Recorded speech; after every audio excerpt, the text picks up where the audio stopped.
Trigger warning. Self-deprecation. I want to apologize for the ones who were affected a lot by the last episode. I forgot to put trigger warnings at the start, so I'm sorry if I ever made you remember bad things. Also, I've decided not to censor the words since I felt like the censorship kind of ruins the mood. Imagine Oikoa and Iwaizumi confrontation and it's the perfect moment for Oikoa to cuss him out only to hear this loud obnoxious beeping. Like, you I'll cut you off and shove IT up your so you know how IT feels like to be around with. So yeah, I will just try to lessen the swearing, and if it happens again, I will just make a censored version for those who can't watch.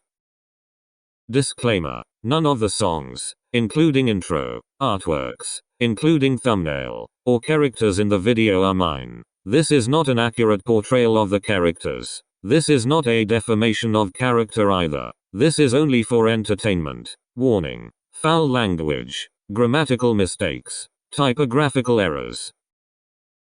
Atsumu is disappointed. He broke a finger when he punched Iwaizumi and one more finger when he punched Matsukoa. That's why he's been benched ever since. But thankfully, it wasn't really that severe. According to their school nurse, it will only take a week of rest before it heals. Now, Atsumu should be thankful because that means he can still attend the training camp the next week. But all he feels is disappointment and dread. Disappointment because if his injury isn't that bad, then Iwaizumi's and Matsukoa's injuries might not be that bad too. And that's a shame. And dread because he will see Sakusa again at the training camp. He tried to ignore that fact by busying himself with the things he still need to move in with Oikoa. He still has to tell his parents, but first, he's going to have to secure a job to make sure he can afford renting an apartment. So when weekend came, he packed his bags, just enough for 5 days, and booked a hotel. He will only be in Tokyo for at most 3 days, but he needs to make sure he has enough things. He got welcomed by the pack of M&Ms except for the ever-elusive Sashi that he has yet to meet.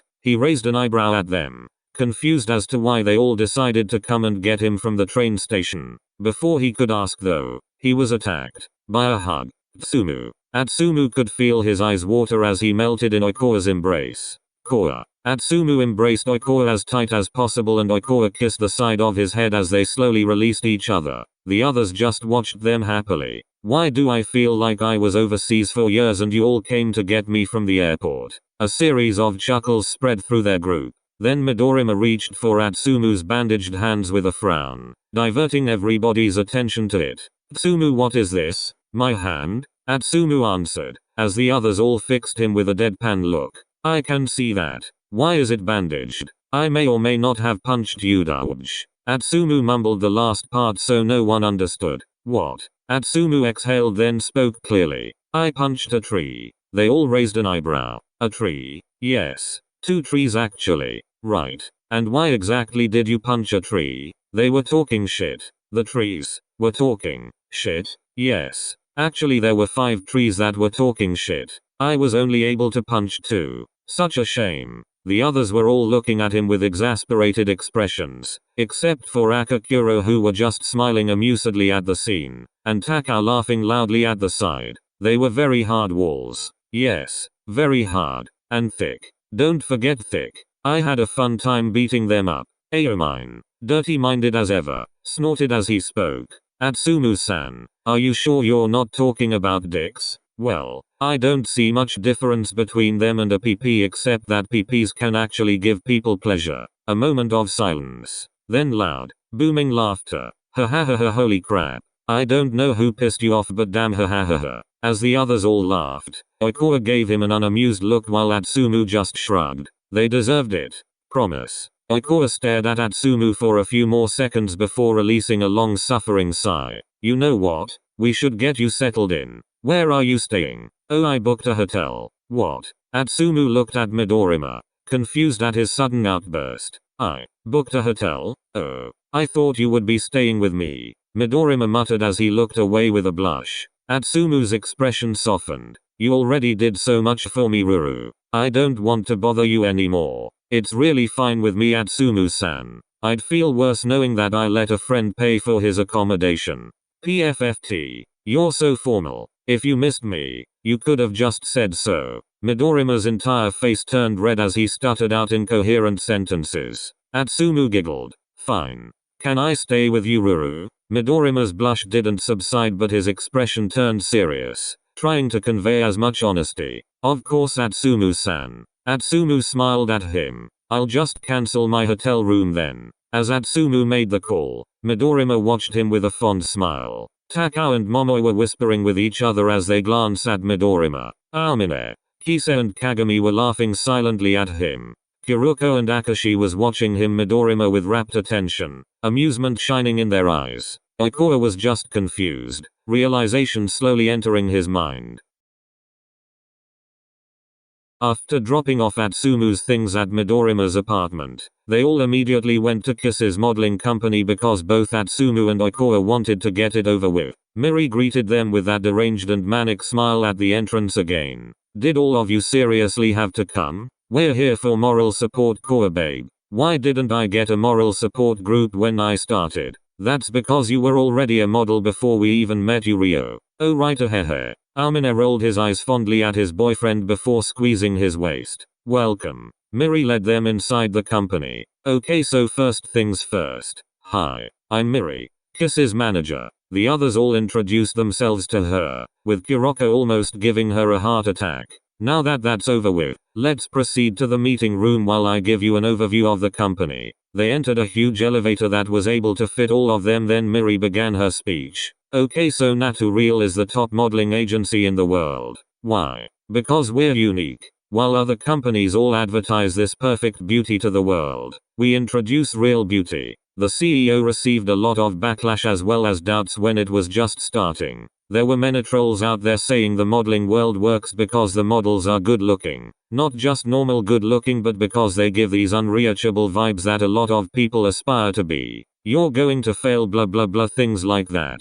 The CEO believes that those are things that should be put to the past. So we gathered people, not just girls, who are beautiful, regardless of their flaws. In fact, we emphasized on their flaws. Freckles? That's cute. Dark skin? Gorgeous. Untamable hair? Yashon. Chubby? Adorable. Wait, Miri-san. Atsumu interrupted Miri's very fast speech. Yes? Does that mean I can't be blonde? Since it's just hair dye and all. Oh, not at all. You can be blonde, have green hair, rainbow, anything. We also capitalize in style. Your style is gothic? That's fine as well. But wouldn't that be the opposite of your company? Since you're supposed to be real and natural, what if we wanted plastic surgery? Would that be forbidden? The others looked at Oikawa in surprise. What he asked was valid, but at the same time, the way he asked it sounded as if he's contemplating getting one. I think you misunderstood. Sure, it's appreciated when you don't get plastic surgery, but what we meant by natural and real is showing the real you. The you that's most natural, most genuine. If you like rainbow clothes, then that's your style. That's you. If you're a goth, then again, that is you. If you're more comfortable with plastic surgery, then that is also you. Although we do make it a requirement to be honest with the surgeries they take. It does nothing good if people would look at our models' perfect faces and be insecure because their faces aren't that perfect as well. That defeats the purpose of our company. Oh. Miri smiled at them, softly, so unlike her normal smiles. Just then, the elevator dinged and they arrived at their destination. Is it just me, or was that an unnaturally long elevator ride? And her manic smiles are back. So after discussing their contracts and introducing them to their own managers, Atsumu spoke. Can I change my hair and get better skin? I don't want to go as far as get plastic surgery, but I feel like I could be better. The others looked at each other, then at Atsumu in concern. They don't really know how to approach their friends' insecurities. Oikawa just stayed silent, understanding where Atsumu's coming from, but also doesn't want to seem like he cares too much. Because at least when he fails, his effort won't be wasted. Atsumachi, you're pretty as you are already. Your hair actually suits you. I don't think I could pull that shade, and I actually have blonde hair. Yeah babe, you're really pretty. You don't have to change. The others piped in agreements, complimenting him, saying he doesn't have to change to be pretty, that he's beautiful as he is already. No one except Oikoa noticed how Atsumu started getting more uncomfortable. It doesn't work like that, okay? Atsumu exclaimed, the others going silent at the sudden outburst. Atsumu's head was bowed as he tried to stop his tears from falling. His body is stiff and his fists are clenched on his side. I don't. It doesn't matter how much you guys tell me I'm pretty. I don't feel pretty, okay? You telling me that I am won't change that. You saying that you like me as I am doesn't change the fact that I don't like me, okay? It just makes me feel more like you're lying to make me feel better about myself, but all it does is make me feel worse because I don't believe you. And I'm forcing you to lie on my behalf. Everybody was silent as Atsumu finished his rant, not knowing how to respond.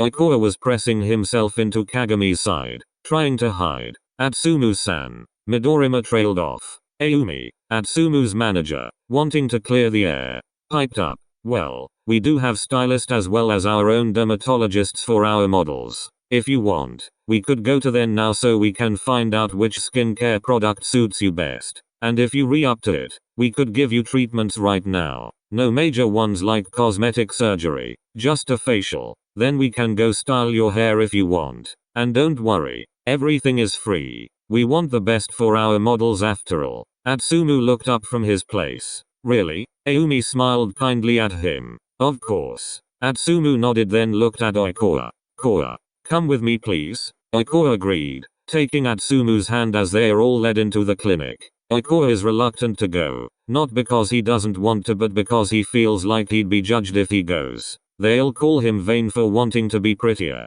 Call him a useless, brainless, pretty boy who has nothing to offer but his face. But he also has to be there for Atsumu. He also wants to be better. The others stayed behind in the meeting room while Oikoa and Atsumu were directed to the clinic. Miri sent them to her office where they have food and entertainment. All of them was silent until Takao stood up and faced them. How are we going to make them believe that they're beautiful? Ugh. I want to punch their exes so badly. Like, they're both so handsome. How could they even think for one moment that they're not? I've seen the way people look at them when we were in Hokkaido. I don't know how they can look at themselves and think they're ugly when everybody thinks they're anything but. Are their exes blind or something? I know, right? Some people at school even asked me about them since we appeared on the magazine together. Some of them are my longest fans and they suddenly approached me to ask about them. Their exes are definitely blind. I think they're just stupid. Or incredibly smart. What? Everyone stared at Akashi in confusion and silent rage, daring him to say something bad about Oikoa and Atsumu. There are some people who make their partners think less of themselves so their partners would stay with them. It's a disgusting manipulation technique that makes the victim feel attached to their abusers because they're the only ones who can accept them despite their flaws. Atsumu-san and Oikoa-san both trusted their partners. They both loved them so much. That means they also valued their opinions as well, even if those opinions are nothing but trash. So if someone you love, who you think loves you as well, say that you're undesirable and no one but them will love you, then of course you'd also stay with them. And I know that Atsumu-san and Oikoa-san are slowly realizing that their exes are trash, but it's not that easy to let go of the thought that you're undesirable, especially when it's deeply rooted in their minds. Another silence followed Akashi's explanations. That's so disgusting, what the fuck? Why can't they just appreciate them and love them properly? Everybody continued to rage, disgust rolling off them in waves as they slowly realize that there are actually some people like that out there in the world. You know what confuses me? Everything? Shut up, Kiruko. Not the time, love. Sorry. Force of habit. What confuses you, Aominichi? Where are their friends in all this? Surely they have some right. So what did they do? Did they just stand there and watch as Atsumu-san and Oikoa-san think so little of themselves? What? You have a point. There is no way none of them noticed anything when it was blatantly obvious to us. Ugh. Kais exclaimed as he scratched his head aggressively. I want to help them. Agreement echoed in reply. We will. Atsumu sat nervously in front of the mirror. Oikoa was standing beside him, too scared to face the mirror. Koa? Atsumu inserted his hand onto Oikoa's, pulling him out of his trance. He frowned when he felt how sweaty and cold Oikoa's hands were. He lifted his head and also saw how pale he is. Atsumu stood up and stood directly in front of Oikoa. Koa, babe, you okay? Yeah, Oikoa replied in a weak and forced voice, his breathing starting to become ragged. Atsumu gently touched Oikoa's face, pulling it to look at him directly. Koa, look at me. Come on babe, tell me what's wrong. I'm here for you, yeah? I can't look at the mirror. Tsumu, I can't look at the mirror. I can't, Tsumu. Please don't let me face the mirror. Atsumu covered Oikoa's eyes. Shh, don't worry. I won't let you face the mirror. Oikoa relaxed slightly. Thank you, Tsumu. Atsumu is confused why his best friend is scared of his own reflection, but he'll just ask about that later. Oikoa needs him now. Atsumu talked to the stylist and requested for Oikoa not to face the mirror. The artist agreed, saying there's no problem with that. So, what do you want for your hair? I still want blonde, but maybe something lighter, something that doesn't resemble pee. And I don't want my hair to be so flat, so maybe make it fluffier, if possible please. Okie dokie. How about you, darling? What do you want for your hair? Oikoa shrugged. I don't really know. I just want to look as different as I can. The stylist looked at Kelly, Oikoa's manager, and just got an encouraging nod. I'll see what I can do. Oikoa nodded, then closed his eyes, trying to forget the fact that just a small twist of his chair and he's face to face with himself. Then a thought entered his mind. A face, a sweet and soft smile, a deep but warm voice, and red hair. Wait. Stylist number 2 blinked in surprise. Yes. Can I get red hair? Would that be okay? Great choice. The stylist smiled at him, which Oikoa returned. He doubts red would look good on him, but he's not trying to be handsome. No, just trying to look as different from Osami as possible. And red hair reminds him of Kagami, and Kagami calms Oikoa. Probably because he helped him out of so much panic attacks. After they are done, Oikoa took a few minutes to steel himself and look at his reflection. When he saw it, he didn't notice his face. In fact, his vision was immediately taken by his red hair. It wasn't really bright, but it was certainly different enough for it to be the one people will look at first. He looked different, but not that different. He was able to look at himself in the mirror for only a few minutes before panic starts to rise again. But for him, a few minutes is enough. Atsumu's hair finished faster, so he's at the side getting to know his manager. Oikoa looked at his manager and swallowed the lump in his throat before he spoke. Can I also get a personalized workout regimen? I'm just really thin, especially for someone who plays sports. And I don't wanna be flat anymore. I don't want to walk with my hands behind my back, trying to cover something that doesn't exist. Kelly examined Oikoa for a bit before smiling softly, understanding shining in her eyes. Okay, but we'll need your medical records first. We need to make sure that whatever we give you won't be harmful, so it probably wouldn't be available for a few days. If you could get your medical records tomorrow, then we can talk to our gym instructor so you could tell him what you want to improve so they can make a program for you. Okay. Thank you. Kelly smiled. I'm your manager. It's my job to take care of you. When both came out to greet their friends after they got their hairs done, they were welcomed by a series of gasps. Both bowed their heads, anxiously waiting for the criticisms.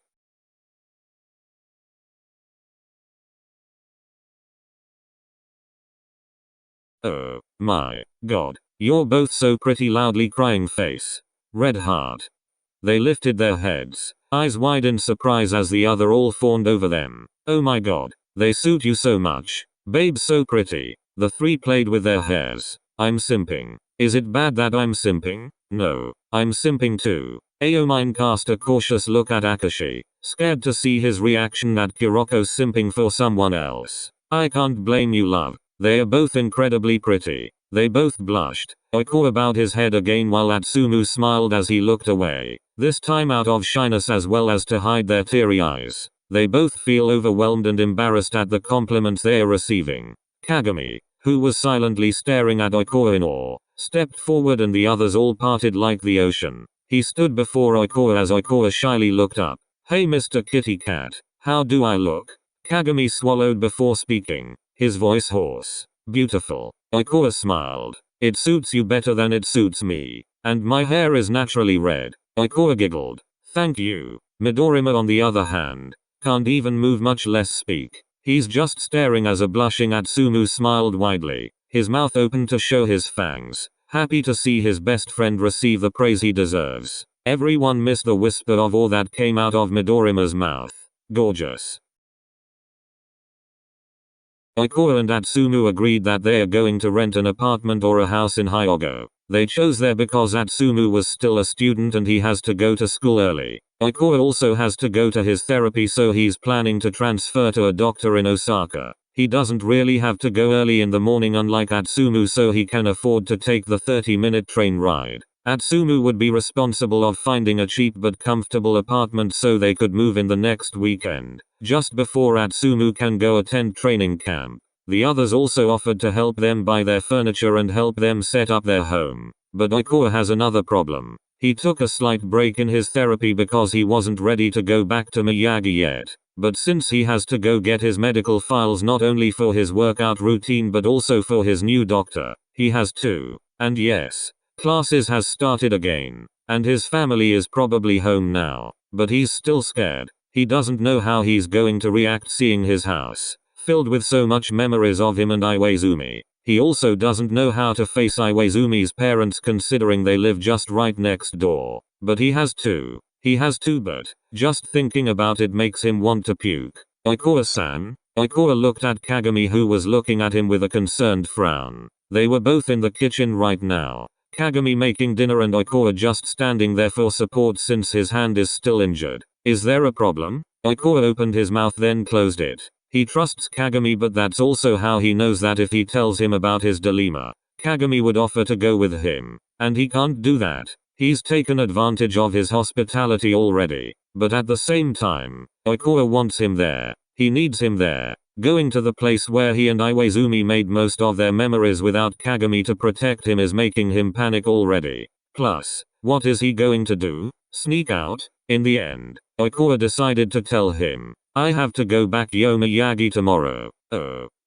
Right. You have to go back home eventually. It's not that. I'll only be going for a few hours. I just need to get my things and contact my doctor. Ikuo nodded then took a deep breath.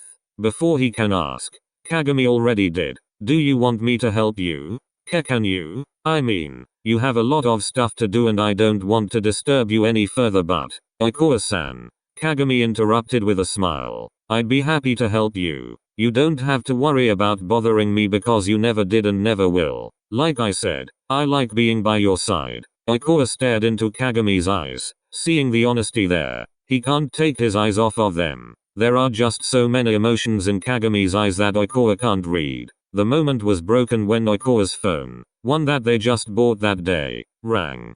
Kagami took a slight step backwards before clearing his throat and awkwardly going back to chopping carrots. Hello? Koa. Tsumu, hi. Do you and Kagami want to come with Ruru and me to go eat outside? Atsumu said all that in one breath.